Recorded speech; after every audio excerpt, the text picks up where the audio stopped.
அந்த கெட்டு போன பழத்தில் போட்ட ஜூஸை குடிச்சிட்டு சரி கடைக்கு போட்டு ஒரு தம் அடிக்கலாம். காலையிலேருந்து அடிக்கவே இல்லை. சரி ஒரு சிகரெட்டை குடிக்கலாம் அப்படின்ட்டு ஒரு சிகரெட் ஒன்று வாங்கினா. கோல்டு ஃபில்டரை கேட்டால் இது ஏதோ ஒரு சிகரெட்டை கொடுக்குறாங்க. அதுக்கு நாம் பேசுறதும் புரியாது, நமக்கு அது பேசுறதும் புரியாது. என்ன போய் அப்படின்ட்டு வாங்கிட்டு வந்துட்டேன்.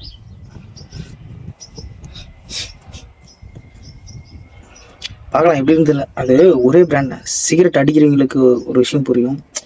அந்த பிராண்டை மாற்றி அவங்க அடிக்கும் போது டக்குன்னு அது செட் ஆகாது. செட் ஆகிறதுக்கு ரொம்ப டைம் எடுக்கும். அடிக்கிறவங்களுக்கு தெரியும். நிஜமாக அவங்கவுங்களுக்கு பிடிச்ச பிராண்டை வாங்கி அடிக்கும் போது தான் அந்த சிகரெட் அடித்த ஃபீலும் இருக்கும். இல்லாட்டி தம் அடித்த ஃபீலே வராது. அது ஏதோ அடுப்பில் புகையை வாயில் வச்சு ஊதி விட்டுட்டு போயிடலாம். அதுக்கு அந்த மாதிரி இருக்கும். இதெல்லாம் இல்லைனாலும் ஸ்ட்ரெஸ்ஸு, மெடிடேஷன், யோகா, எக்ஸசைஸ், அது இது எல்லாமே பண்ணுவேங்க நானும். ஆனாலும் ஏதாவது ஒன்று தேவைப்படுது மனுஷனுக்கு.